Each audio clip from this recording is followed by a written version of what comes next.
Hello and welcome to the Last Word on Spurs. We are your multi-award winning Tottenham Hotspur podcast and we are back. Yes, big next few days in store for Spurs. We're covering you every step of the way. If it was for the very first time, you can find us on iTunes, we're on Spotify, we're across all major audio platforms. We're of course on X, we're on Instagram, we're on Facebook too. I'm joined by returning regulars. I'm joined by someone who's back after what feels like an eternity. And we'll be getting these ideas on anything that's really ever changed with Tottenham. Back on the show, we've got the wonderful, charismatic Ash Matic's back in the building. Ash, lovely to see you. How are you? Yes, brothers, I'm back in the building. Thanks for having me on the show once again. Big up the chat each and every time. And to the listeners, the audio listeners that's listening later on or whenever you do listen, thanks for having me on, Ricks. Let's get down to it, man.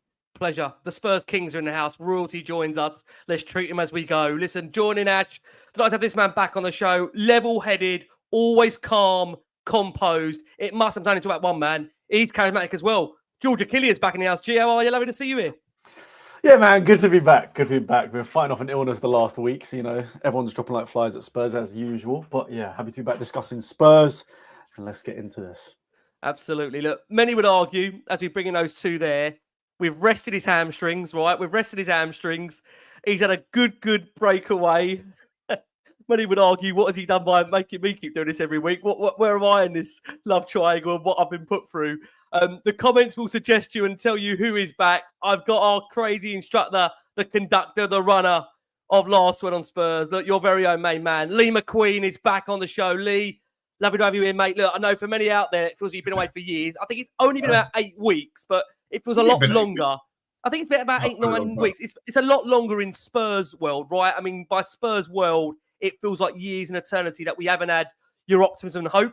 How are you, mate? Lovely to see you. Don't know. I think it's Spurs draining me, mate, from optimism and hope. It was Ipswich. It was Ipswich at home that done me last time, and it's quite fitting actually that I'm back on the show and we're just about to play Ipswich away. I mean, you couldn't make this stuff up. So yeah, look, massive. Happy, love, all the love. I get a lot of DMs as well. So thank you so much, everybody. Loads of messages through Rick and all that sort of stuff as well. I've been working very hard. There's a couple of things I've been getting off the ground business-wise in new ventures. And yeah, I've been traveling a lot as well, mate. So here, there and everywhere, all over the country, Chicago, Sri Lanka next week as well. So absolutely mental stuff. But yeah, glad to be back, mate, and talking all things good, bad, and ugly when it comes to our lovely football club, mate. You said it, not me. Good, bad, and ugly. Don't tell me I've tried to bring the show down already, right? By you saying it's good, bad, and ugly, because I know you always want to keep us on a positive. Look, there's quite a lot to address during this show.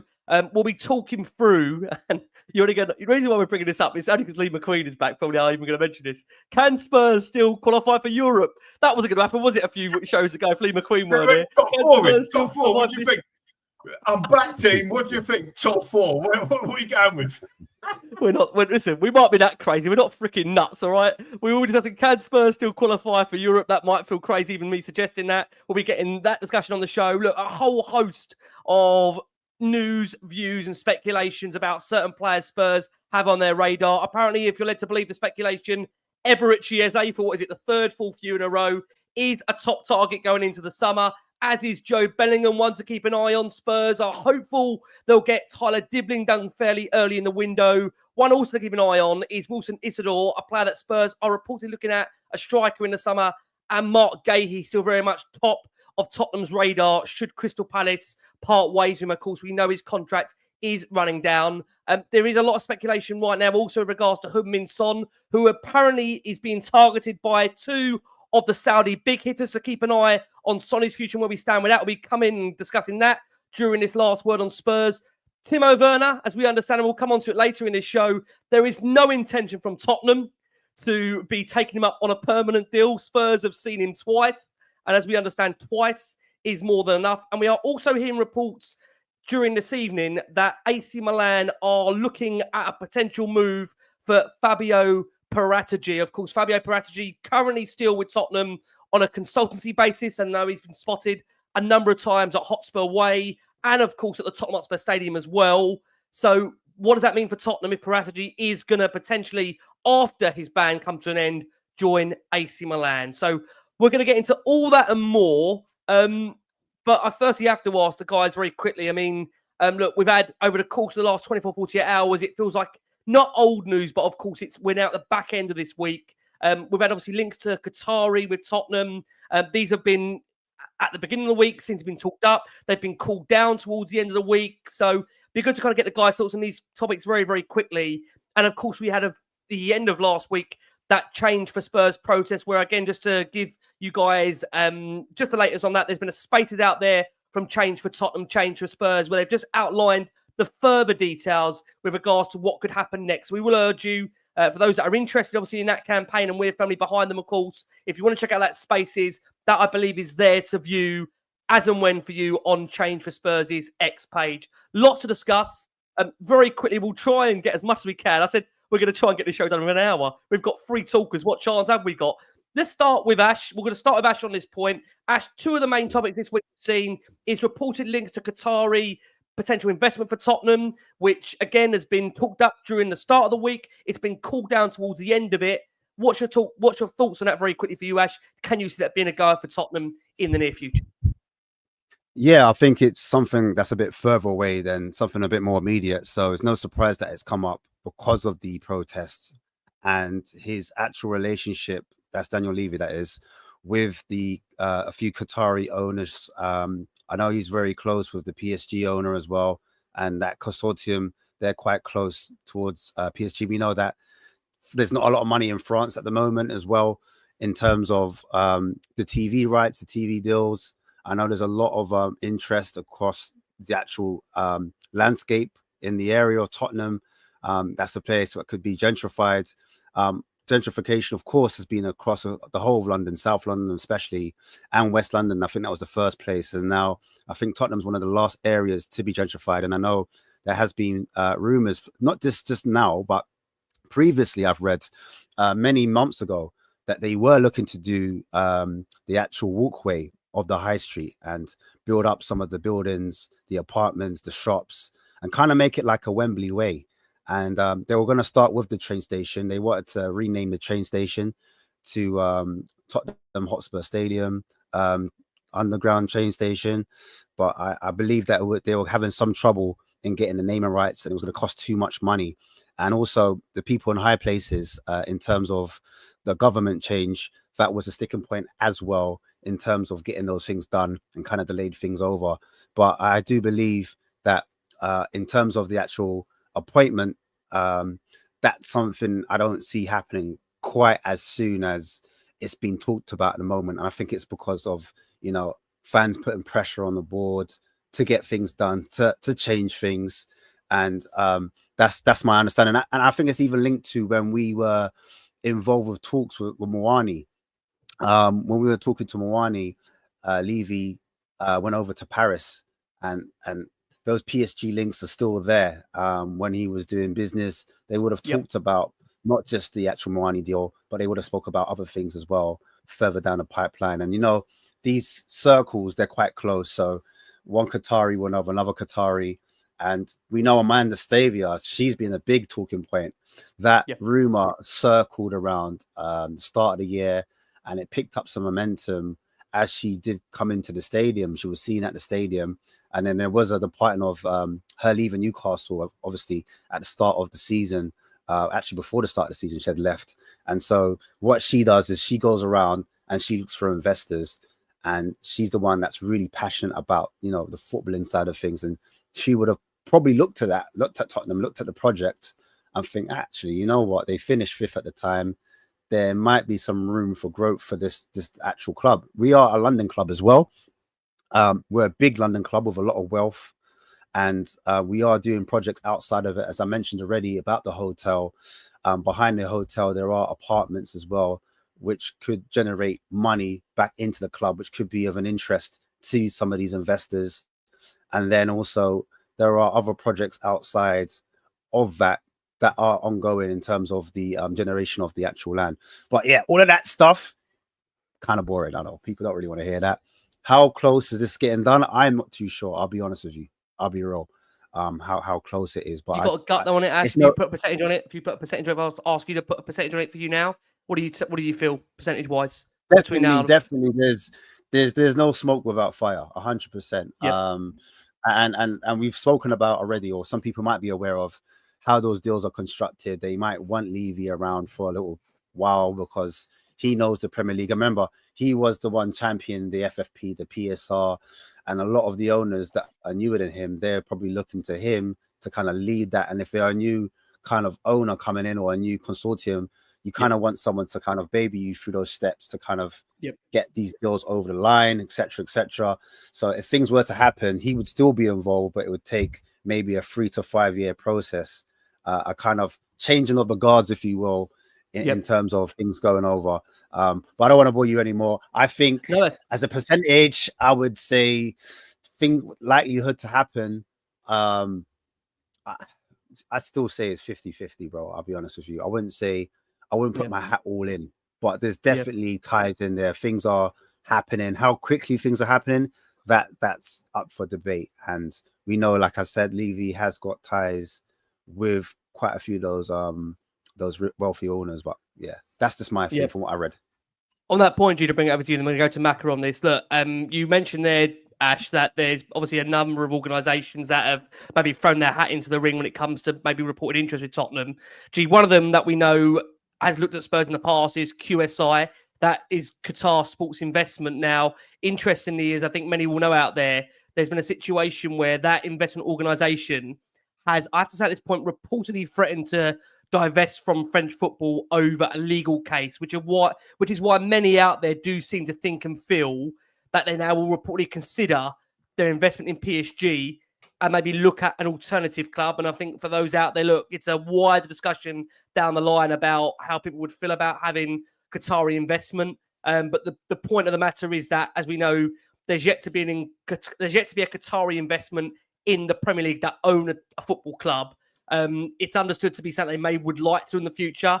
Tottenham are obviously a club based in London, and whatever we think right now about our position in the league table and the squad that we've got and the concerns in general about the club overall, they would arguably be still an attractive proposition for somebody out there, given they're in London, given the stadium, given the nature of the training ground, that you would feel, given that Spurs are on the right side of PSR as well, that it's all there for somebody, if they wish to come in and invest in the club. And what's your gut feeling for you on it, George? Do you feel we are getting closer to a potential, if it's a minority investment or a full takeover? How do you feel about that?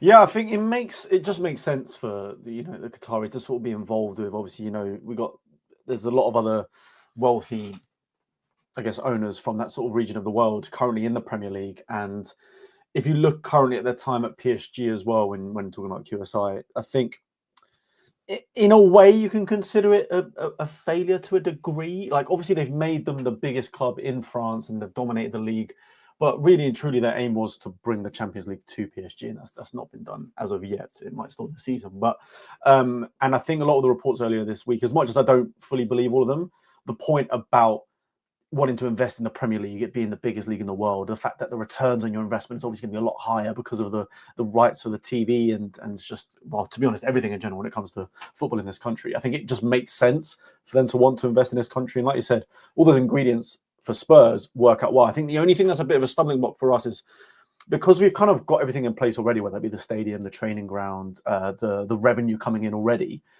I think our value is currently around 3.5 to 4 billion potentially is what they're going to be asking for, which is, I think, one of the highest, if not the highest, takeover there would ever have been.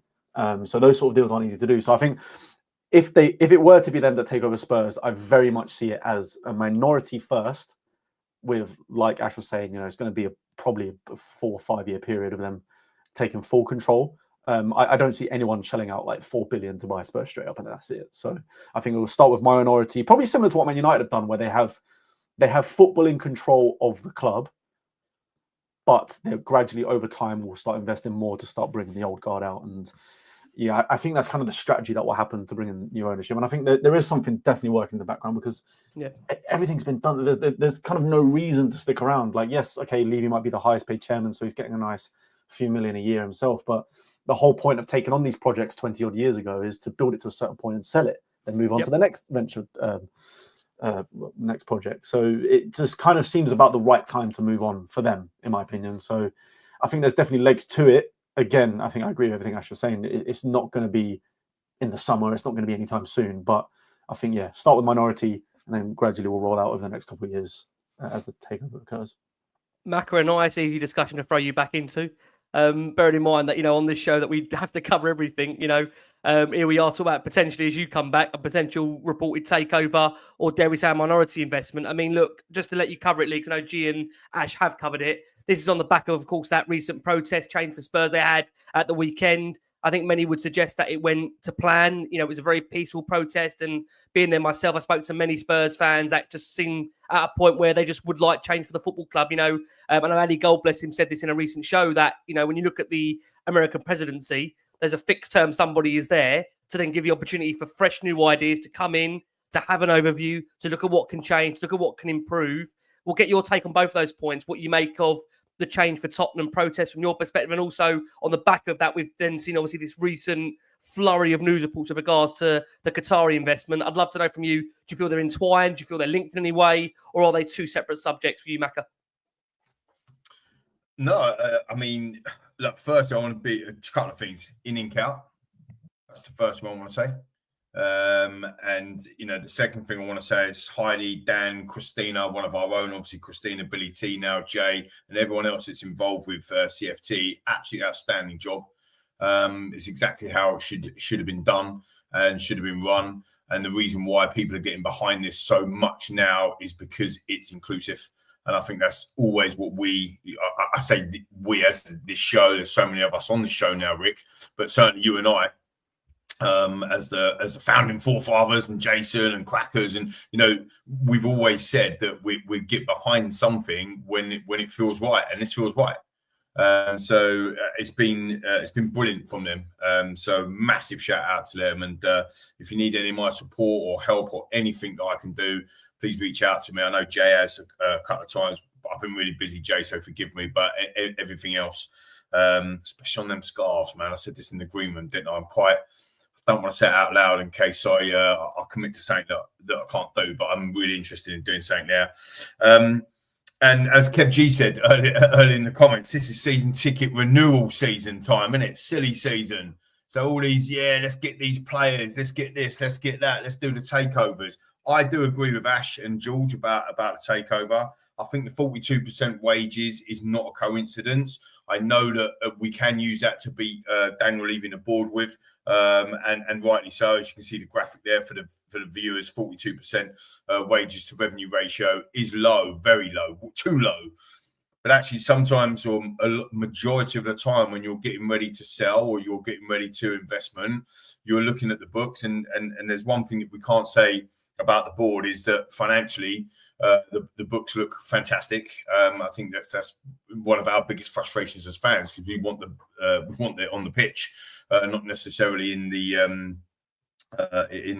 Excel spreadsheets and the abacuses. But the reality is, when you're getting ready for a takeover, or you're getting ready for a merger, or you're getting ready to kind of get your house in order, for want of a better expression, you start to lower costs and you start to up revenues, and ultimately, when you're paying the highest price ticket prices in Europe as punters, and we're paying the lowest wages, that's a huge gap, which frustrates us, but actually is very attractive to people that are coming into the business, right, or potentially coming into the business. So, and again, actually, you nailed it for me. Like, there's no smoke without fire. So something is definitely there. And I think you mentioned about QSI. What was QSI the group that was interested in United before Ratcliffe bought and done that whole interview? Yeah, there were some reported interest there. Reported, yeah. And I remember on our very show we had Ben Jacobs.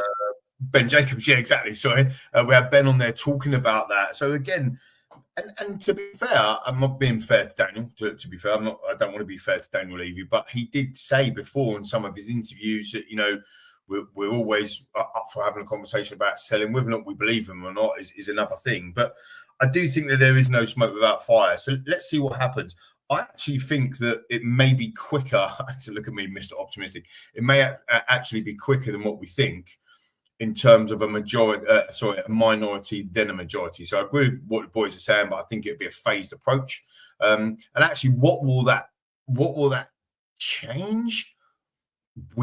who knows? You know, if Daniel's still in charge, if the board is still in charge, if we have the same stuff over and over and over again in that boardroom, which we have for best part of 20 years, then we can probably feel aggrieved because nothing's going to change, right? At the end of the day, we know that nothing's going to change, right? We had an opportunity, been advised by previous players, by the likes of David Pleat and all of the stories that we hear, and we've had Pleat on this very show. It was an amazing interview in the book that he's written, advised by Mido to go and buy one amazing player called Mamouche, who, you know, we ignored.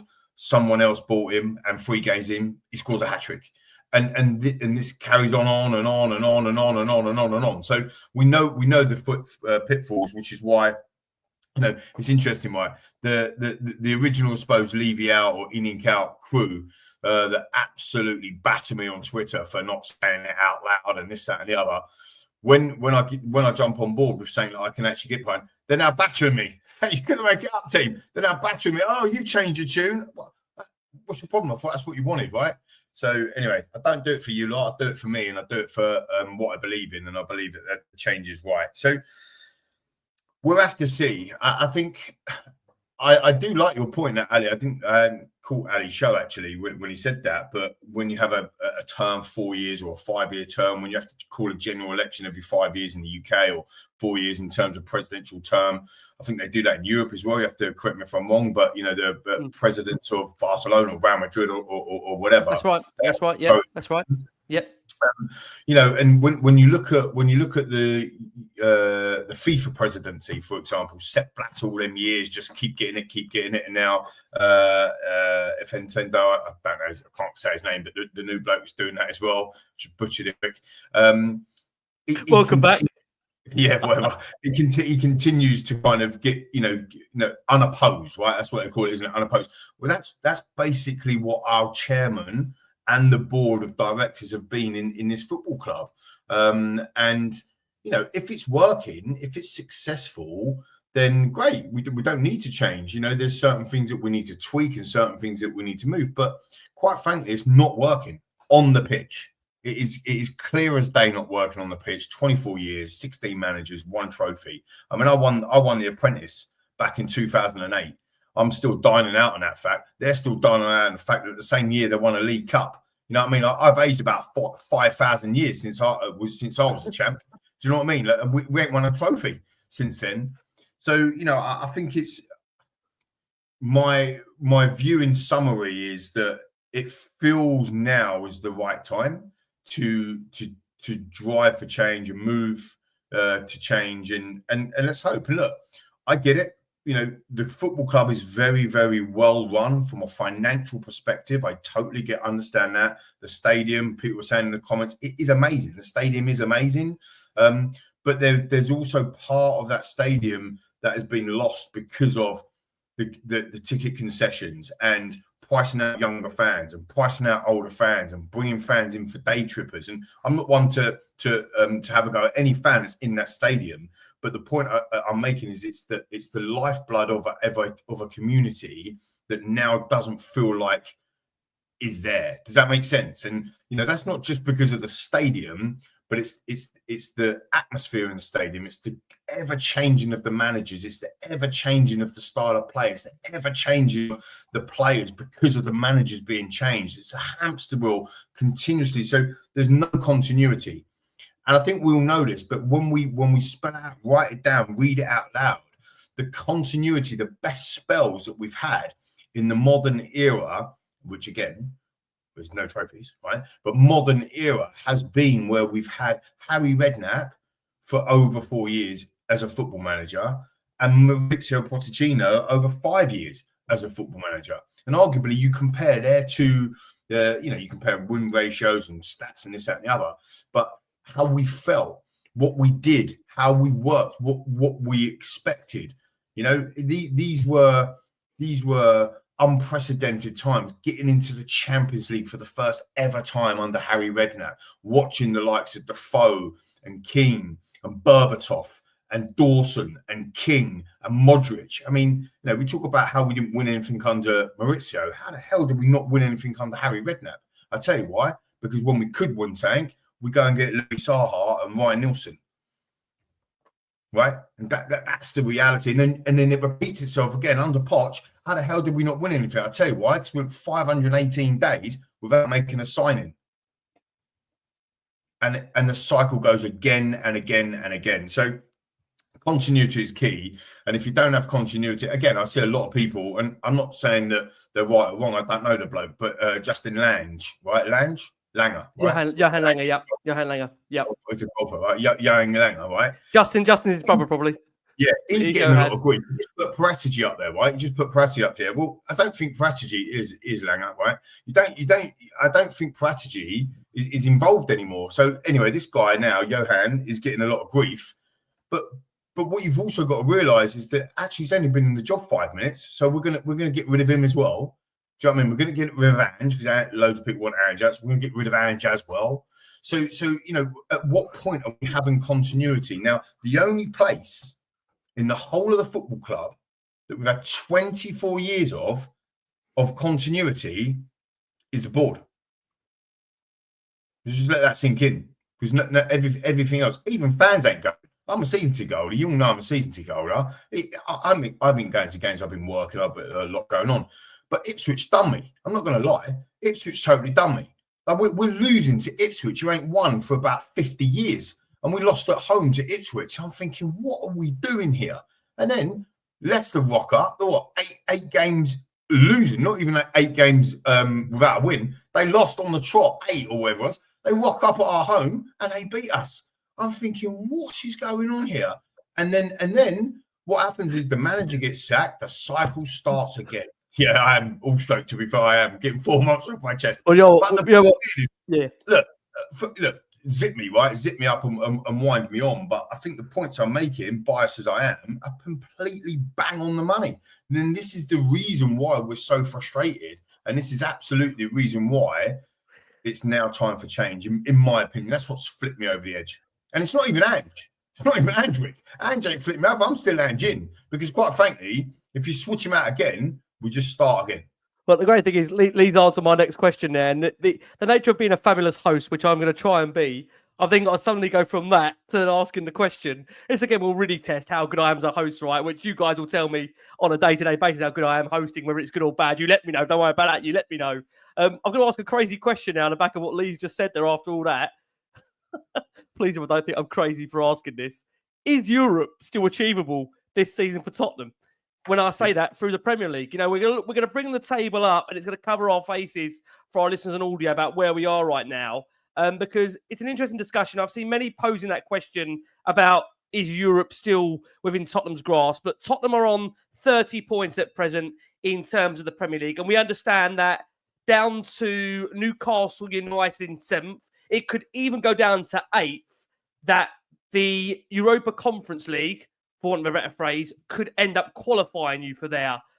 Ash, I'll come to you first on this debate. Look, we know, I think Spurs, for only the 3rd, 4th, 5th time under Ange Postecoglou, did win back-to-back games in the Premier League following that win, of course, last week that we saw against Manchester United. Obviously, of course, that came on the back of the Brentford win. I'm intrigued to know from you, Ash, at the moment, whether you feel Tottenham can go on a run between now and the end of the season in terms of the Premier League, or whether you feel there'll be more of an emphasis on a focus in terms of the Europa League itself. I think Spurs can go on a run, but do I think the teams above us will drop points? That's the $1 million question. Because I look at Brighton, they've had a mixed bag of a season. I look at their quality, I look at their squad. On their day, they give teams trouble. I saw what they did to Chelsea. The problem is the level of the Premier League has gone up. It's not like how it was before, when you could say, yeah, Spurs were at least the top 6 to top 8 team, which we are. But I feel like when I'm looking at Newcastle, they're going for top 4. They're going for Champions League football. Nottingham Forest, they're going for Champions League football. Man City are trying to get back into that conversation where they're meant to be in that top 4 conversation. Chelsea, one of our rivals, or enemies, should I say, not really rivals, one of our enemies. They're in that conversation as well. They're trying to vibe into that top 6, top 8 position. Fulham aren't no mugs. Marco Silva, he's doing a great job over there. I think he's doing exceptional. I didn't really rate Iwobi before, but he seems to be bringing out the best of him as a football player. He's got the ex-Arsenal player as well in his name's gone out of my head, but there's a few guys I feel like he's improved. And Fulham, they're no pushovers. I'm looking at Bournemouth. They're on their day, they can be any of the so-called big six. So it's not as easy as Spurs win, go on a run, and we push up the table and the other teams drop off. I wish it was that simple. And I wish I could jump on the bandwagon and say, yeah, Spurs are going to get 6th or 8th. There's a possibility we get 8th. And I'm looking at it as maybe a 20-point swing. If it's a 20-point swing, I think we might need to win like 7 to 6 games out of the 13 that we have. It's and then I look at the teams above us. We could win it. We could beat Ipswich, no problem. We can do that. Man City, apparently we're their team, the thorn in their side. Problem with Man City though, we do play them in the midweek. Normally we play well when we're 1 game a week. So that's a sticking point. However, however, there is Bournemouth, who we do have a bit more rest. So we could win that game because, you know, I know they're doing excellent, they're doing well, but I think they play in the cup before us. So there's that momentum when we could have 5 games, 5 wins. And we haven't done that under Ange since that 10-game win. That could spin the narrative. I've heard Cooley talking about 1 game at a time. And I think that's how most fans are trying to treat it. You know, we're trying to be positive in some way. The problem is, though, we did lose to Ipswich at home. Ironically, I'm saying, you know, expect 3 points against Ipswich. You look at that Manchester United game, and everyone would agree on this panel that Man United, this is probably one of the worst Man United teams we've seen in our lifetimes. But I felt like it wasn't like a pushover. If it was a thing where we steamrolled them over 3-0, no reply, I'm like, yeah, you know what? We've got some of the players back and it's making sense. But I still saw some teething issues defensively when we didn't have the ball. We did let them in the game. We did give up big chances. I think Vicario did keep us in that game. And so for me, there are cause concerns where I have, again, that conversation in my head when I'm battling myself, when I'm like, can we do it? Can we do it? I don't know. Like, it's the old, like, I think every Spurs fan has it, that kind of like Dr. Tottenham, that whatever you want to call it, that slight doubt in your head, like, will Spurs be back? Are they back? I don't know. And that's when you look for individuals. You might think, all right, cool, Maddison, he's the guy that's going to get us through it. But then he's been hot and cold the whole season. So you're like, okay, maybe Bentancur. Everyone's screaming for that number 6. That's the position that we're quite weak in. Bentancur's been quite hot and cold. He hasn't been quite consistent, in my opinion. Basuma, exactly the same. Then some people say, are they actually defensive midfielders? Can they actually do that job where they screen the back 4? Is it really a back 4? Is it a back 2? Really? Do you know what I mean? You look at Danso. Danso's come in. He's done well. He's been an improvement. Romero could be coming back, so that could improve as the games go on. They haven't really spoken much about him. We don't know if he's a slow healer or if that's PR, if it's politics there. But there's not a lot of information coming out about him. I know Mickey van der Ven's had a serious hamstring injury, and they're talking about, because of his body size and his body weight, that his hamstrings have had issues because when he has his growth spurt, he's still quite young. His legs hasn't quite grown into his body, and his hamstrings might have developed a little bit too early or too late, etc. And so that's why he needs a specialist to go somewhere else. It could be weak glutes. It could be underactive glutes. It could be one leg shorter than the other. It could be the frame slightly bigger. It could be his gait, his running gait. So there's so many things that they need to look into Mickey van der Ven. He has had a history of hamstring issues at Wolfsburg, and that's what's put a few teams off, because Liverpool were interested in him before we bought him, because they were looking at him as a Virgil van Dijk replacement. However, we took the gamble. We got him on, and now apparently Liverpool are looking back at him. So it's something debatable. But anyway, I'm going off a tangent here. Back to the team. Some of the senior players that I just spoke about, they have been inconsistent, and we're going to need to lean on them. I think this season we've been looking at the younger players, and I said, actually, it's the younger players. Even in the preseason, if you guys remember, it was always the young players that were stepping up. and the Yep. senior ones, games kind of slowed down. You're looking at the front three, and you're saying, "Oh, actually, striker Solanke, he's out." Do you know what I mean? He's been a massive upgrade in that front line in terms of the way we press, how we set out to kind of nullify teams, how we defend high up in the pitch. We try to squeeze the pitch and win that ball back. He's been missing. So not having him there, not having him as an experienced senior member in our strike force, we've now had to rely on Son. Now, Son's been very hot and cold. Some people say it's the system. Some people will say he's losing his legs. I think it's a mixture of both. I think having him so out wide and far away from the goal hasn't helped him, in my opinion. I think he looks a little bit better when he's a bit closer to goal. So I wouldn't be mad if Son was a bit closer and then the other wing was more, I don't know, would you call it overted? Just a normal winger, a winger that has to go on the outside, just to give it a bit of balance and take away some attention from Son. Normal? You can't have normal at this club, Ash. What are you talking about? Normal and balance? What club are you supporting? Are you crazy? but like equally, like I'm not sure if that is the case, if he's low on confidence. Some people say he can't be low on confidence because he's one of our senior players. He's meant to be our captain. Some people say he's not captain material, really, because he's not the one that's talking to the boys, G'ing them up. Well, you see it in the tunnel, but on the pitch, when things aren't going right, some of those senior players haven't been stepping up this season, hence why we are in the position where we are. Madison's included in that. So that's the reason why I'm making some context into. On that point, actually, if I was to ask you now to nail your colours to the mask, and you might say to me, Rick, I might have to see until after Ipswich. If I was to say to you right now, gut feeling, can you see Spurs breaking into the top 10, the top 8? Is that realistic? I still think it's a tall order. We're at, the only reason why is because, and I hate to be the damp cloth in the room. I just need the other teams to fall off for that to be achievable. You're right. You're asking. Yeah, 100%. You're asking. I don't know if I'm asking a lot, if I'm being unreasonable, but I mean, let me spin it this way. Let me go positive. Let me be like the nice guy. The teams above us, the Fulhams, the Brightons, the Aston Villas, they haven't been consistent. Even down to Newcastle, they have not been consistent this season.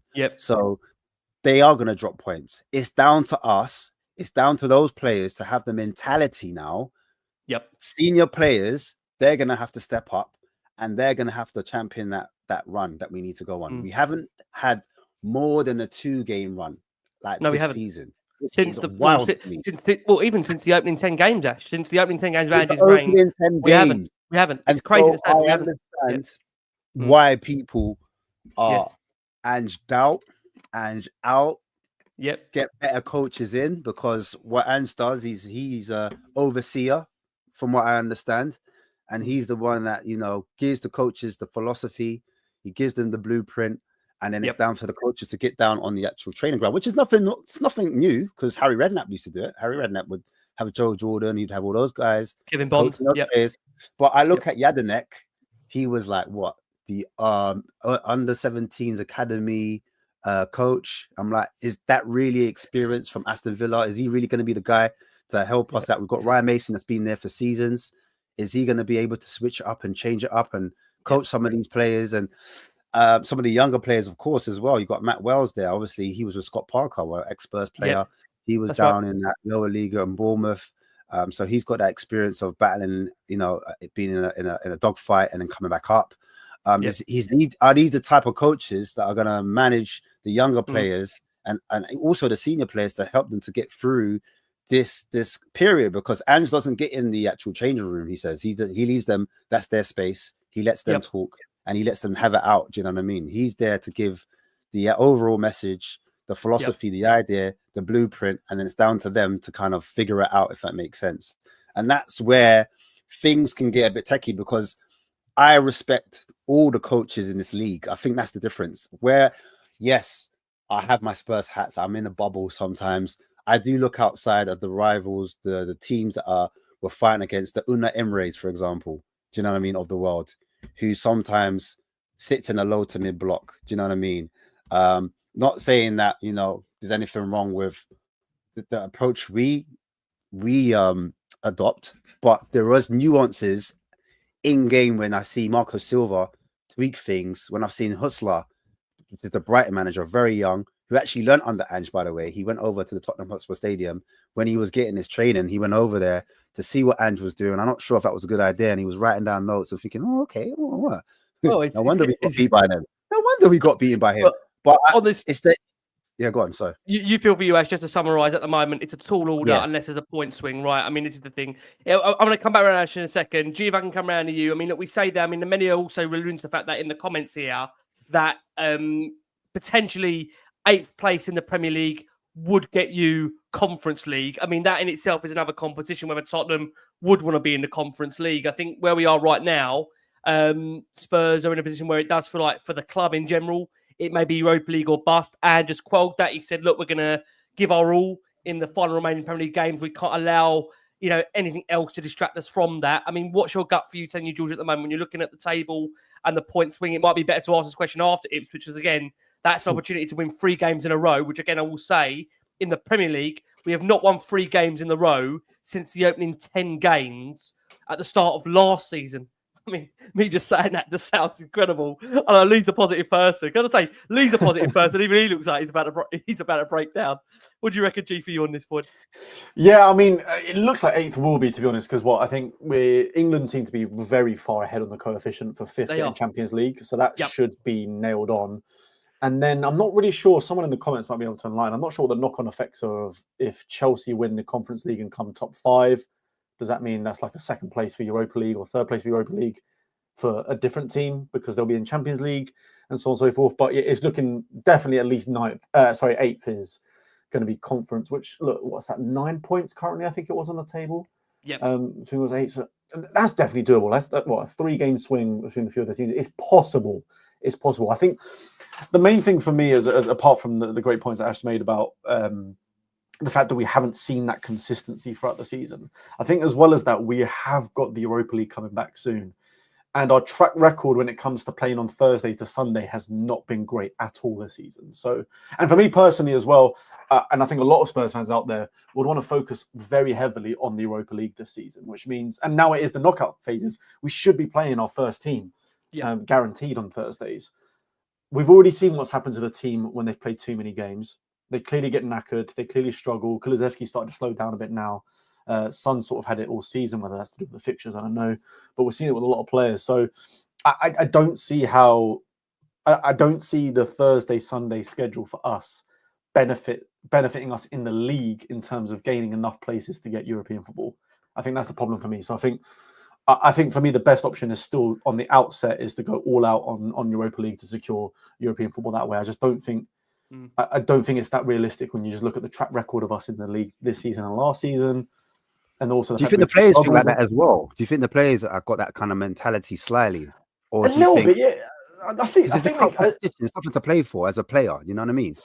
Exactly. And I think as well, the problem is, as much as they would want to say, like, oh, yeah, no, the mentality is to win every game and this, that, and the other, we've seen this season they can't do it. No. Whether that's because of too much workload, whether that's because the squad's not big enough. There's a multitude of reasons. It's not just one. Of course. They simply cannot handle the schedule this season.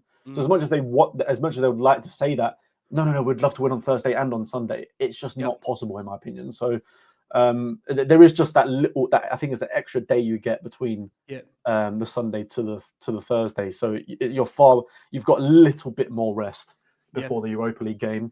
I think as well, what benefits Spurs with the Europa League in particular is with the Premier League, obviously, we've said it's really competitive all season. It has been from the quote-unquote lower teams, being able to win against the big teams. Not only that, I feel like it's a lot easier to study your opponents in the Premier League when you've played them year in, year out. When it comes to European football, styles vary massively between leagues. I think as well, when it comes to preparation for games, usually teams only have maybe like a week or two to kind of prepare for their opponent. So I think games are far more likely to benefit in Spurs' favour when it comes to the style of play and not being, tactically outdone, if that makes sense. Yeah. So I do think that the Europa League is a far more realistic target than trying to climb, what is it, like 6 places pretty much. And like Ash was saying, to hope that they would lose as well to be able to close the gap. I can't see that happening. So, yeah, for me, I think it's got to be kind of Europa League or nothing at the moment. Well, just on the Europa League, just so for listeners on audio are aware of this, for those that are listening to the commute on the Friday, we have had confirmation that Spurs are going to face either Real Sociedad or AZ Alkmaar in the Europa League round of 16. That draw takes place, just to be very, very clear, Friday at 12 o'clock GMT. We'll be giving you a show on that later on the Friday, just giving you our thoughts on that draw and how that is rounded up. So we'll be giving you that latest reaction on Last Word on Spurs later on the Friday, so look out for that. Spurs will also learn at that point as well who they could face in the quarterfinals and the semi-final rounds if they were to advance that far in the competition. So just to be very, very clear, Spurs will face either Real Sociedad or AZ Alkmaar in the Europa League round of 16. That draw, just to be clear, Friday, 12 o'clock GMT time. We are going to go for our first break of the show. For our listeners audio, we have got over 7,000 of you that are watching the show live. Guys, as always, thank you so much for all your incredible support for Last Word on Spurs. I said it was challenging. I said it was going to be tricky with 3 talkers. We've got quite a lot we still got to go through. I'm joined by the wonderful Ashmatic over at the Spurs Kings. I'm joined by the brilliant George Achillea. You can check George across all the socials. And making his return, the instructor, the conductor, the runner of this crazy train, Lee McQueen, who said very quickly on the show, very quickly, for those that caught it, he is still very much Anjin. But I have to ask Lee, because people have been asking me to ask him, Lee, have you wobbled at all on Ange recently, very quickly? No, I haven't wobbled. I'm naffed off with losing at home to Ipswich. Don't even go there. That was ages ago. But just to be clear, nothing made you question Ange this season. For you, you still feel whatever. Just to be clear, we come into the season, win the Europa League or don't win the Europa League, and Spurs are mid-table. Is he still your man going into next season? Yeah. Okay. He is. Yeah, he is. But don't wind me on yet, bud, because I just wrote down a fat pages of notes about how we're going to end up in the top 4, and you've just wound me on because these two have just spoken for about 2 months. The top 4. So, I mean, don't get me back on here after 8 weeks and then wind me on my pages and notes that I've got to have a chat with. You know what I'm saying? So here's how we're going to get into the top 4. Hold on.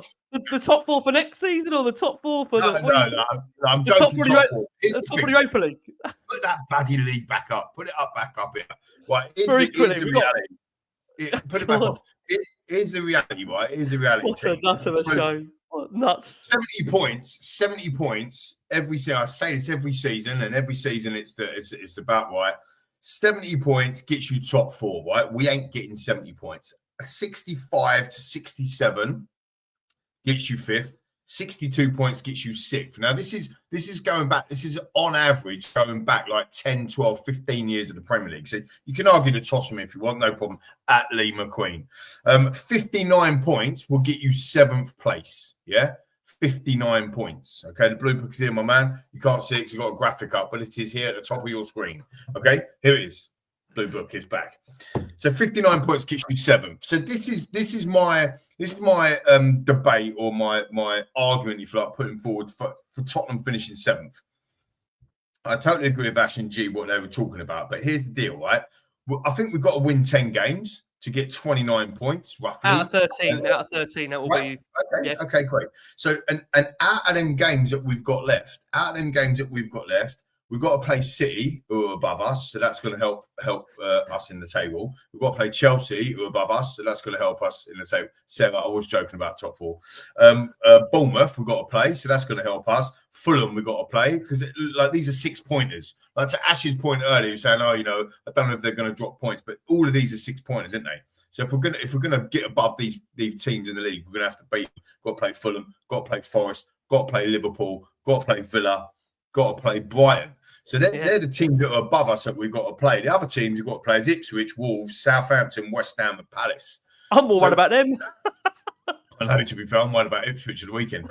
So I know. So here's the package, right?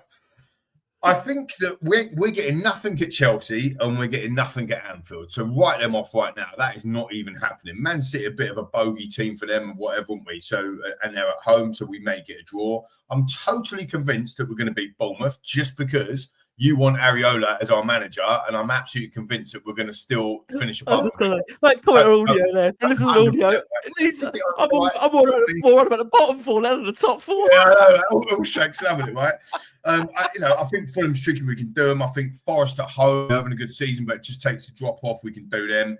Villa, maybe we get a point. We can beat Brighton. I know we've got a couple of Brighton fans in here, and then Ipswich, Wolves, Southampton, West Ham, and Palace. We've got to be beating them sides. Now, when you take into consideration what Jules said, Thursday, Sunday's been a nightmare. I totally agree. But the whole season, to take into Ash's point, we've only won 2 games and never strung more than 2 games together.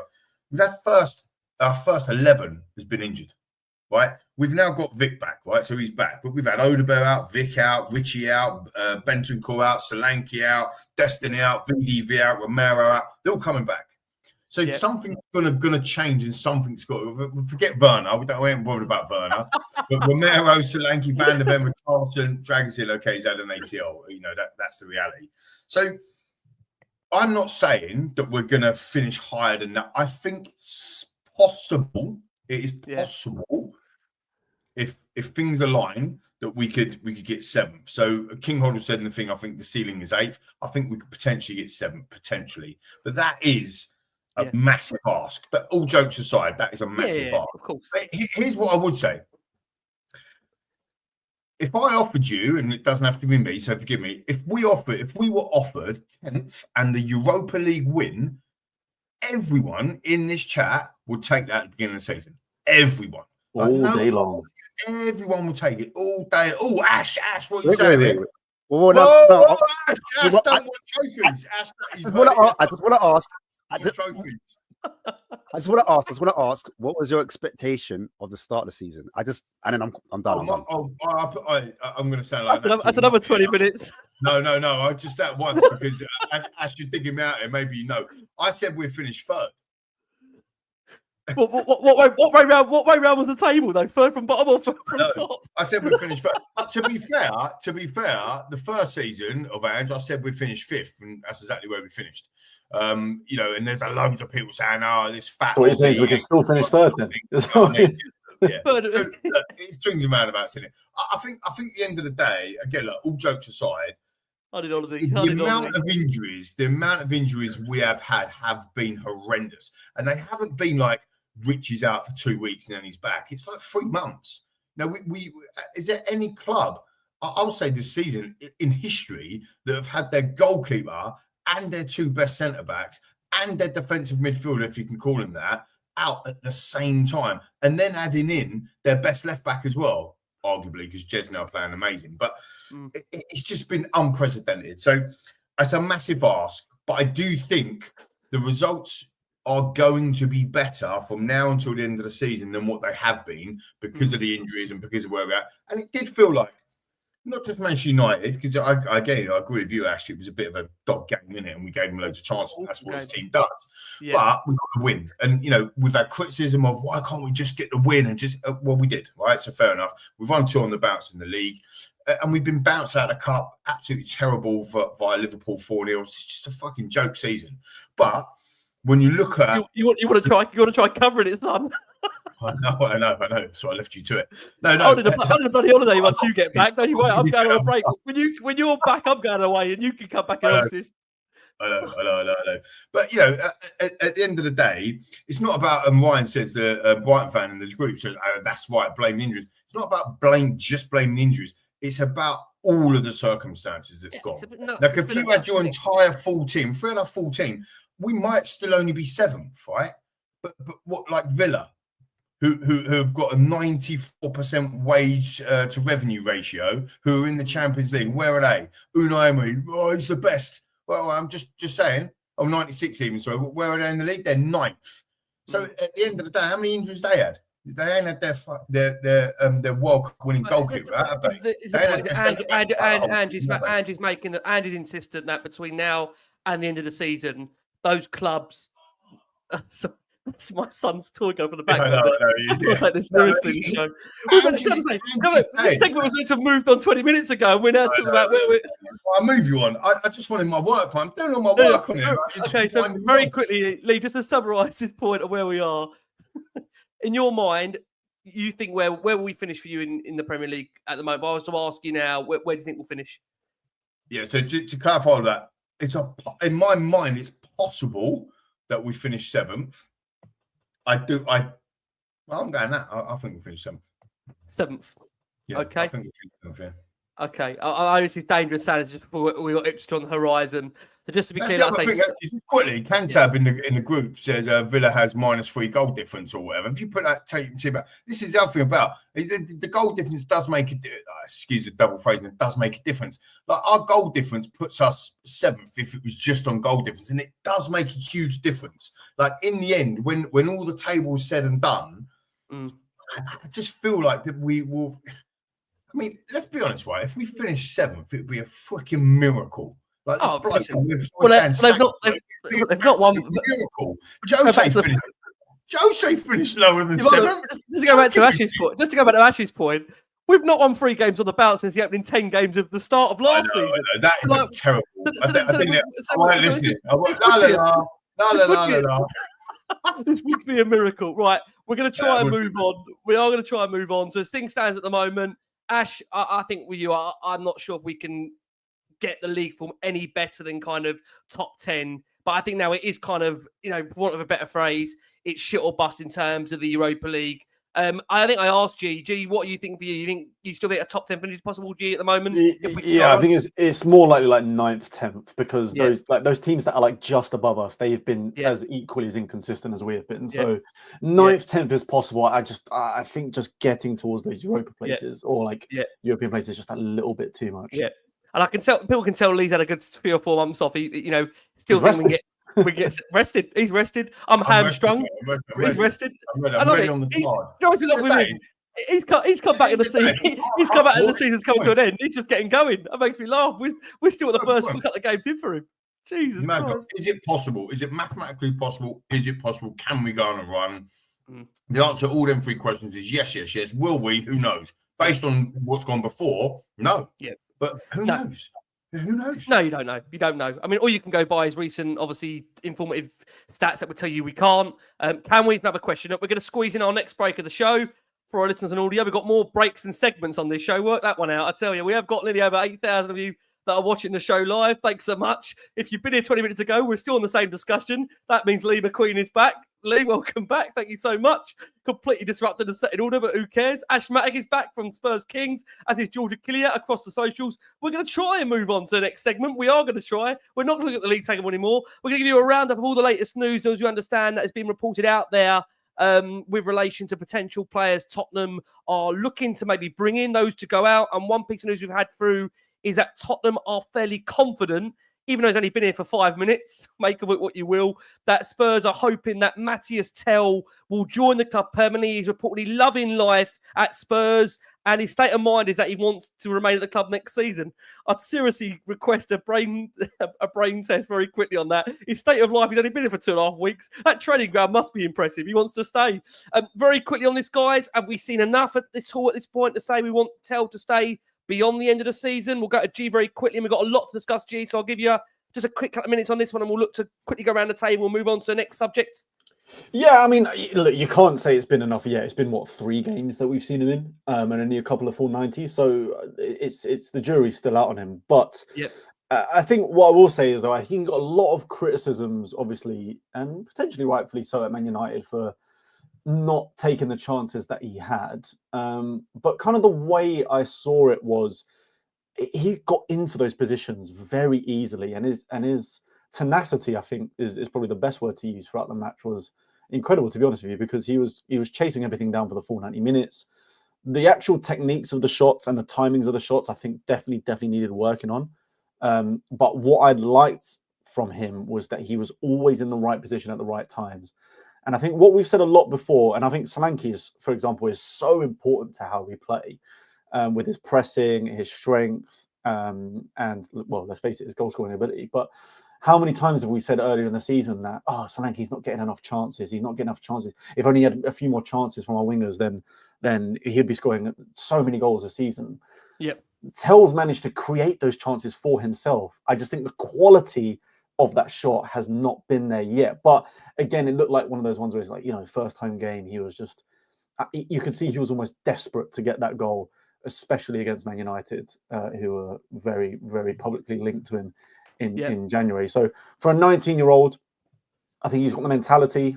He's clearly got the work rate to do it. Yep. I just want to see a lot more, actual finishing, like quality finishing from him. But I think that will come with time with as he gets, used to the club, used to the players and whatnot. So far I've been decently impressed. It's mostly to do with the effort, but hopefully over the next few games we start seeing that real quality shine and a few more goals from him, because that's what he's there for. Thank you so much. We'll go Ash on it very quickly. Ash, I'm asking three talkers to very quickly get us through this name. We've got about 15 more to cover. Ash, very quickly, yes or no? Is it too early yet to decide whether Matthias Tell should be joining Spurs permanently, despite him loving life? He's only been here 5 minutes. Try 30 years, mate, and then make your judgment. What do you reckon, Ash? Yeah, I agree with George. I think it's too early to say at the moment. In terms of the movement and him getting into those spaces, I think the reason why his shots haven't been as accurate or as devastating as they could be is because he is ambidextrous. I can't remember the other word for when you're ambidextrous, but with your feet, there's another word for it. But he's been hitting a lot of the shots with his left foot, and I think he's right-footed. And I think that's why he's lacked a lot of power and conviction when he's been shooting. And I think, two-footed. Two-footed, yeah. So on his right foot, I know, ha. Yeah, it's a bit late on the jokes. But yeah, two-footed. That's it, Ampedido. I forget what it is. But yeah, on his right foot, I think that's where he needs to be shooting from. And I think because he's so eager to impress, his movement is being really good. And that allows him to get those shots off. Some of the passes have been slightly behind him. There was a chance that Maddison fed him and got onto his chest, and then he hit with his left foot. If he's able to take his time, sort his feet out a bit quicker, he'll be able to use his stronger foot and be able to get some of the shots. But like I said, I think it's because he's so eager to impress. That's why. The reason why he's loving it there is because obviously his boy, Oderbert's there. I think he was the reason why he did come down. And I would like to see those two link up in the future. I know that he's looking for houses already. Apparently, he's looking for a car. He could have brought his car over from France, but he's looking to bring a car. He's looking at cars as we speak. So, yeah, he's loving London life and he's settling in the place. But whether he suits our system, it's a bit funny because I feel like he's not a striker, but he's not a winger. Yep. He's like a wide forward, similar to what Son is. Do you know what I mean? But it doesn't mean it can't work because I think his ceiling is high. Well, I mean, Plettenberg was making it very, very clear at the point of Tottenham signing him that, please, Tottenham, he's a striker. He's not a wide forward. But again, there's that argument for a case that he could be used as a wide forward. Macca, we've got so many names to get through very quickly. Tell me more. Have you seen much of him in these last couple of games to suggest to you that he should be given a longer deal? There you go. Threw that in there. See what we did there, Rick. Yeah, for sure. At the end of the day, we had this conversation about Timo Werner, didn't we, last January? Like, oh, should we give him our contract, this, that, and the other? Who knows? Let the boy play football.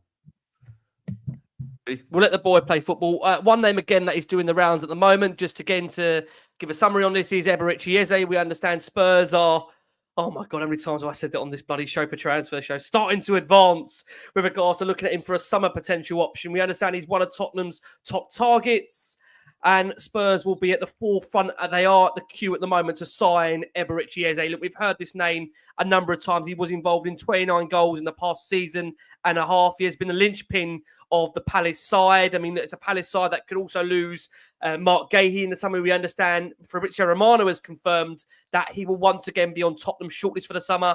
He has suggested that he has a contract until June 2026 and he still has his chances to leave this summer. Definitely will be on Tottenham's list. Very quickly, EZE and Mark GUEHI. Lee, quick summary on these two. Can you see either of them being Tottenham boys in the summer for you? We like them both at Spurs, for sure. Definitely that guy on our screen, EZE, that I wanted him. I think he's a Spurs player. I think, the CIA base, all the links, all the connections, everything. No idea why we haven't got him. Probably, again, just probably to do with the board and Daniel Levy or whatever, they're paying the money. I can't see Crystal Palace letting both of them go at the same time in the same season, let alone to the same club. But, I don't know. I'd like them both for Tottenham, to be fair. I think they'd definitely enhance our first team and also our first team squad, if that makes sense as well. Yeah, just to let Josh know, no words on Damio just yet, although I'm sure we'll find him somewhere in the Spurs rumour mill. George, very quickly on this, EZE. I don't want to go down. I might be going down a tangent, and I don't want to go there. But very, very quickly, there is a lot I know of fans out there maybe are suggesting where would EZE even fit in for Tottenham in terms of a system. you want to come back on that, George, very quickly? If you want to defend him or go against him, what do you think? Yeah. No, I mean, I'm the same as Lee. I've said for a long time he should have been a Spurs player ages ago, last summer, but even before that. I think he's a fantastic talent. Ticks all the boxes, being homegrown English. I think, look, how many times we've seen Maddison get injured throughout the season. It happened last season, and we just missed that creative spark in midfield when we've had to play quote unquote 3/8s in midfield, where people aren't necessarily attacking midfielders, they're not necessarily defensive midfielders, and it hasn't worked. It's a lackluster team. Maddison comes straight back in against Man United, feeds a wonderful pass through to Sonny, who, in my opinion, probably could have done a bit better with that chance. But we need quality creators in rotation with Maddison, especially as he gets older, as the fact that he might get injured throughout the season. And Eze fills that exact spot. It's that sort of, I guess you could say, the left-hand side of the mid-three, or like an attacking midfielder and slash left winger, which he's played a lot of times for Crystal Palace as well. So he sort of fills that sort of inside channel, so to speak, on that left-hand side. And I think he could be a perfect player to sort of have rotate with Maddison throughout next season, especially because, we're going to win the Europa League and we need some help in the Champions League next year. Absolutely. Ash, coming around to you on that point very, very quickly. GUEHI and EZE, I mean, two players that, again, we've been linked with Spurs. Definitely, like I say, in previous windows, GUEHI's one that obviously Spurs tried to do on the deadline day and just simply ran out of time. And obviously, Palace didn't have an alternative option in there. What's your take for you, Ash, on either of those players very quickly? Can you see either of them being Spurs boys come the summer? Yeah, both of them we've been looking at for quite a while now. GUEHI, we've got in contact with some of his agents. I can't remember the championship team he used to play for, but I thought he had an exceptional stint there.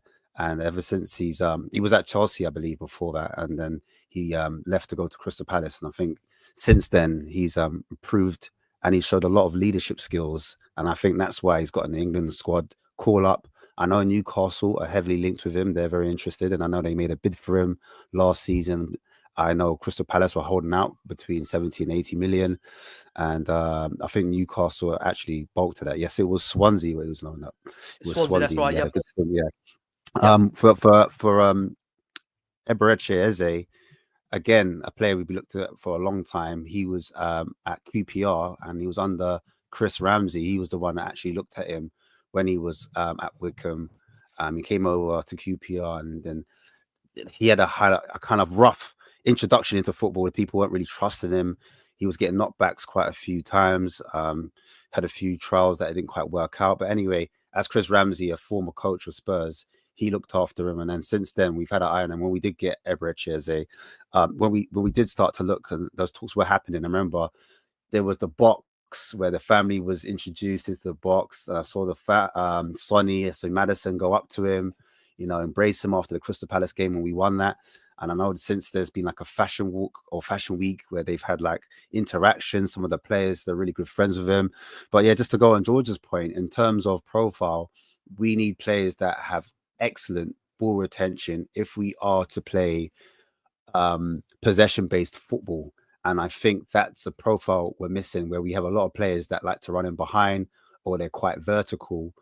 This is a player that can take 2 to 3 players out of the game, break lines, and get, more importantly, bums of seats. Because let's remember, guys, we watch football for entertainment as well as winning. So is that what it was? I forgot what his last year and a half's been.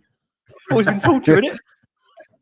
Oh, is it going to be fun? It's mad. Is it going to be fun? Forgot about that. You're meant to combine the both of them, and I think he's a player that he can go on the outside. He can be a touchline. He's traditionally, we've seen a lot of them go on the inside. So a lot of people say he's not a winger because he inverts quite a bit, but he can do the Maddison role. He can be the 10 if need be, and he can carry that ball as well.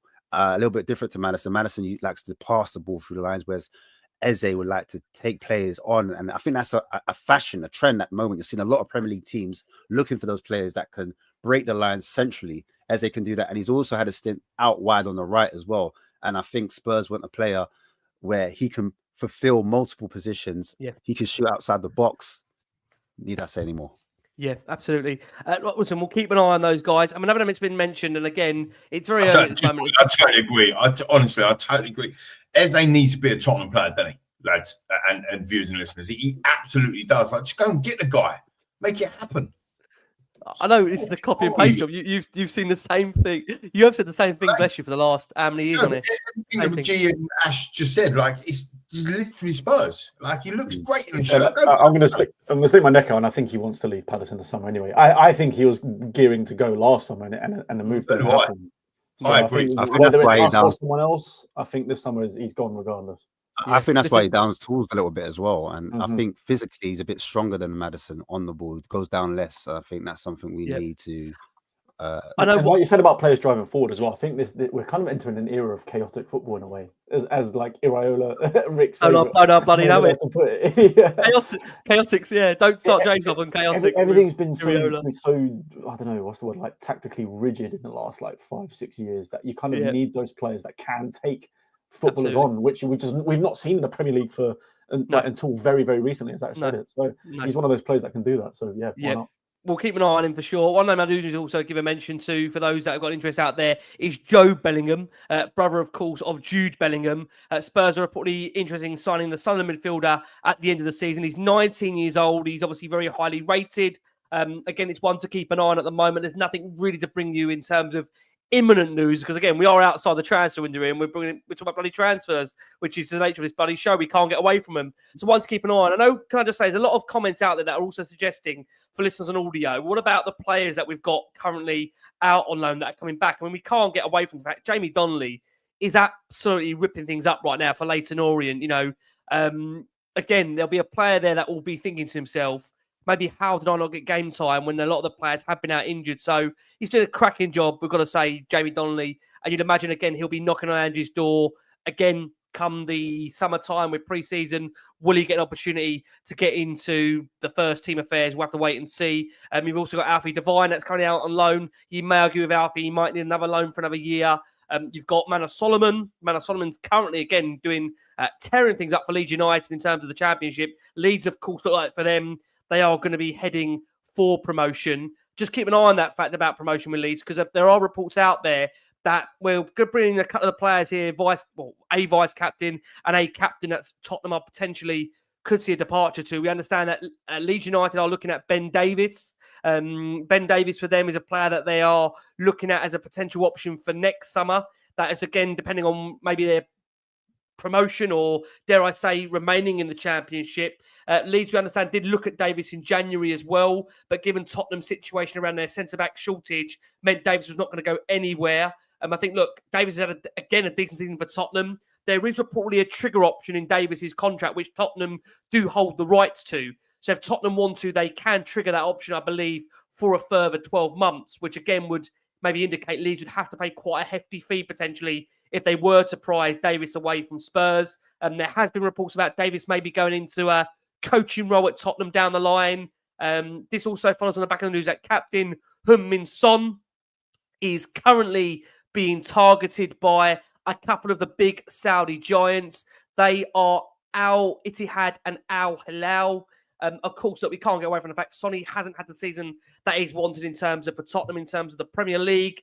There would be an argument there's maybe a slow decline there from Son, or many would say a rapid decline across this season. It's an opportunity for Sonny to get himself quite a hefty, large wage out, of course, in Saudi, which many players are doing at the moment. And it could be an argument that Tottenham could get a fee for the player that maybe they wouldn't get if they were to sell him anywhere else across the world. Very quickly on that, boys, I know we've still got quite a bit to cover here. Very, very quickly, Heung-Min Son and Ben Davies, do you feel captain of their times coming to a close? We're looking at kind of one or two words here, which is difficult when I'm asking this kind of one or two words. I'm going to Lee first. I must be freaking nuts. Lee, one or two words, Heung-Min Son, Ben Davies, where are we for you on those two? You've not had a lot of fresh words on this.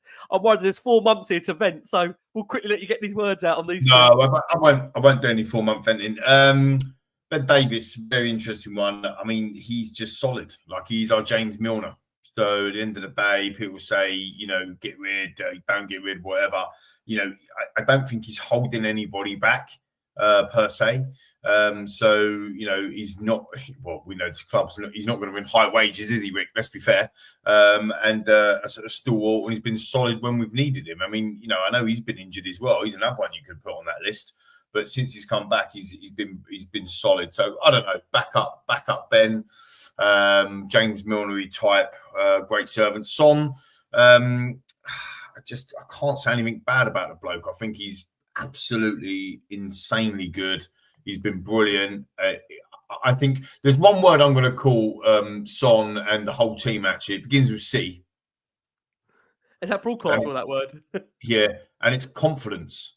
Because I think that's the other key. I think that's another massive thing that happens in this team where we've been battered after battered after battered and losing and all this stuff, 6 on the bounce, this and that, everything we've talked about. It takes time to get that confidence back, to get that swagger back, especially also when you've been out injured. I think the workload has been difficult on Son. He's had a bad season, let's be fair, by his own standards. And, he's not a shouter captain, is he? He's a hugger. He's a hugger, he's a cuddler, he's an arm around you type of leader, type of captain. And everybody seems inside the club anyway, seems to be very happy with him as a captain. Yep. I think a lot of us from the outside looking in, we want him to get a bit more angrier and we want him to, to lead to, and again, I think Ash made a really good point earlier, like him being out wide, really out wide. Son does, I think, most of his work where he does his best. Remember, a couple of years ago, he scored a hat-trick. I think he was the last player to score a hat-trick for Tottenham. It was against Leicester. He was he come off the bench when he was angry. Yeah, it was frustrating. It was put on the bench, didn't he? Yeah, but them 2 goals, he scored 3, obviously he's got a hat-trick, but the 2 goals that he scored first, the left foot and the right foot, they are Son goals, aren't they? They are literally, if you was to go, what's the goal that Son scores? It's that top bins left foot, top bins right foot. And as Ash said, he comes into that area in and around the penalty, like 20 yards out, 21 yards out, or whatever. That's where he does his damage. Just hasn't been doing that. Like, we scored. Did he score a hat-trick? He definitely got 2 because he got the golden boot against Norwich, didn't he, under contract when we finished 4th.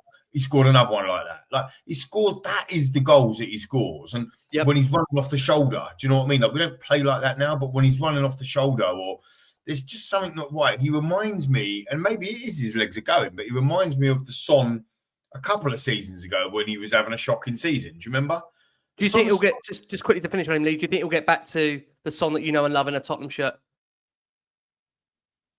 Yeah, I think he's still got it in him to do something. I don't think we're going to be letting him go. I think we're going to have at least another year of him. But again, let's be honest, his age, he can't get back to the Son of maybe 2-3 seasons ago when he won that golden boot because he's 4 years older, isn't he? Do you know what I mean? The question about you ask is very quick on this point. I mean, to G and to Ash.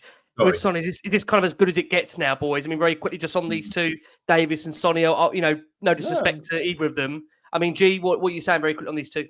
I think Son can get better than he has been because how many times every season he gets called Purple Patch Sonny because he goes through a bad period and then I think this happened actually last year as well. Even though he scored quite a few goals for us, there was quite a decent chunk of it where everyone was saying he was having a bad season and he has a good run of form. And obviously this year has been a lot longer now, so I think a lot of it is down to the workload and maybe him not being able to hack it as much now. So maybe we need to just start considering how he manages minutes more because he's still playing, in my opinion, way more minutes throughout the actual games than he should be. I think he needs to be subbed off earlier. So if he gets rested more, I still think he has something there to offer us.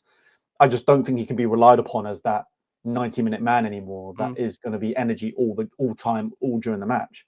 So he still has something there for me. I think he just needs rest.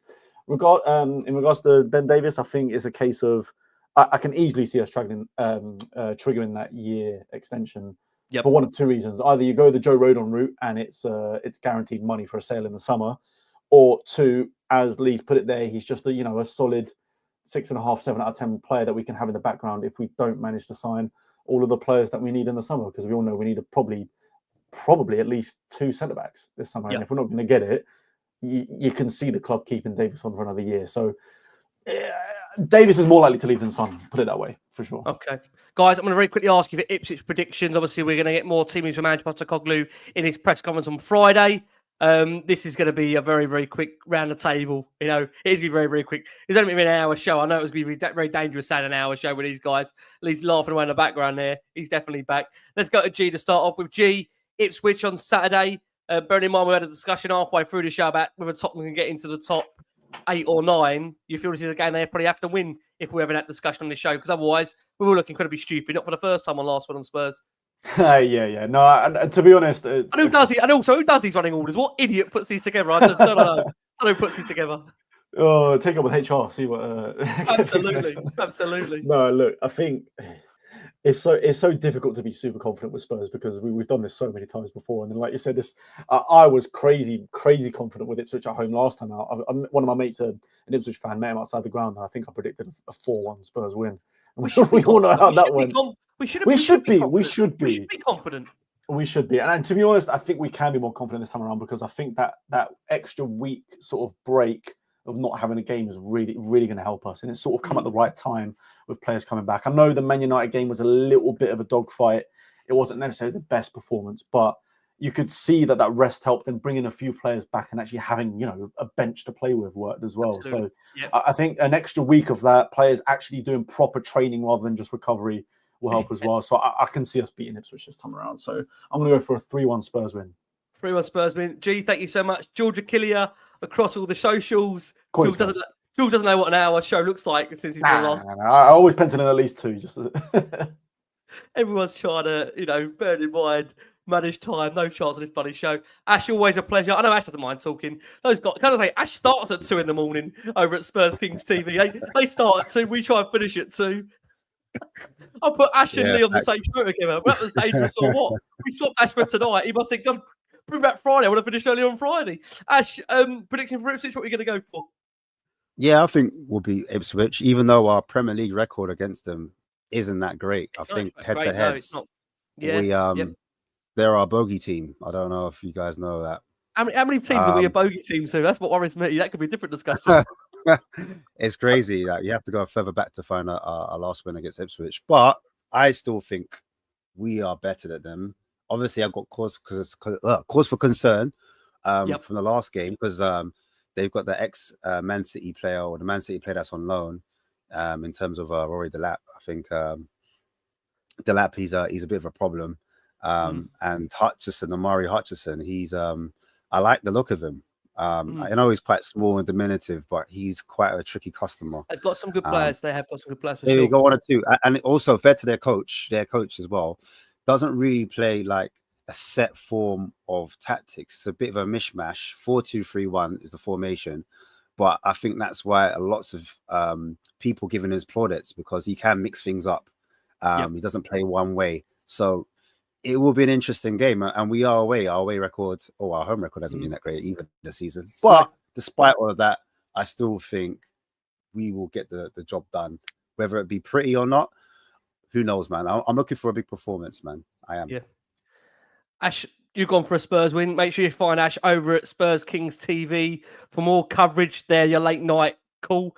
I could be very dangerous what I say about that time. If I say a late night call, that could lead to other discussions on this show where this is going. So we're going to very move on. And we're going to close with Lee McQueen. Macca, thank you so much. There's a loving audience out there for you that are pining for you to return on a regular basis. I've just at the top of the show, Lee's in Sri Lanka next week. So it means no Lee McQueen for next week, but we are going to work with Lee to try and get him back involved as much as we can. Last time we know the man is working really busy right now.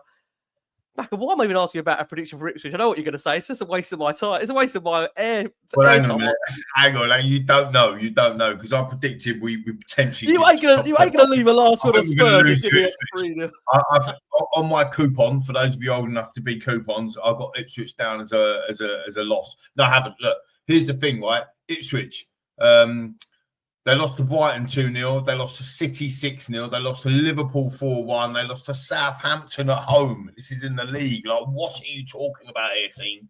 To be fair, they got a decent draw against Villa, and they went through the cup. That's their last 4 or 5 results. I think they got a draw before that at Fulham as well. So they haven't won in the league for, I don't know, sod knows how long. So clearly they're going to end up beating us. We do owe them. And I agree with the lads. I actually think it's going to be 3 on the here you go 3 on the bounce in the league and 3 clean sheets. Wow, here we go. We are going, team. I'm going to go 2-0 Tottenham Hotspur, and I think Tell will be telling. I love that. I gotta say, Lee probably with George is probably the only last one of Spurs panelists that are allowed in Australia. So Revo's asking to drop over to Australia. I think I'll get on the plane. They'll kick me back off. I'll be out there. We're setting up the business. Don't worry. I don't think they let me in the country the way things are. Look, I think we're all at a point now. Look, we've got to get behind the boys until now at the end of the season. Macca, I'm asking you this: where can they find you if they don't know where to find you? I know your DMs have been flooded about when you're coming back. You're back. Where can they? For those that haven't seen you before, where have they been? Where can they find you, Macca? If you want to tell them where they can find you. Twitter for football stuff, Instagram, Lee.McQueen, at Lee McQueen on Twitter, Lee.McQueen on Insta. You can find me on LinkedIn. I do a lot of stuff on LinkedIn, business events all over the country. I'm coaching a load of businesses. I set up Phoenix as well, obviously 4 or 5 years ago now, technology business. That's taken me around the world. So, yeah, follow me if you're interested in tech and enterprise and business and Spurs. But basically, let's get involved. And All Stroke says here, just for listeners on audio, Lee, see you soon. When you're not on the show, we end up in a relegation battle. So what are you trying to say? I've caused this, have I? Have I caused this mess? Don't even try and put it on me. You might lose to All-Stroke. You might lose to Ipswich at the weekend. So I ain't coming back on. You'll see him next season when we won 4 of the opening 5 games. Then he'll be back and tell us how we can do so well. The wonderful Lee McQueen. Look, Ash over at Spurs Kings TV. Go and check him out. George Achillea across the social. Guys, we have been the last word on Spurs. It's been a bumper episode. And we'll be bringing you, of course, live reaction to the Europa League draw and how that works out for Tottenham. But there you go. You've had it all. Transfer news, speculation, Qatari links rounded up. A bit of love from Ash, from George, from Lee McQueen. Guys, have been the last word on Spurs. Please, as always, keep safe, keep well. Thank you for your support. Like, subscribe. And as always, come on, you Spurs. Come on.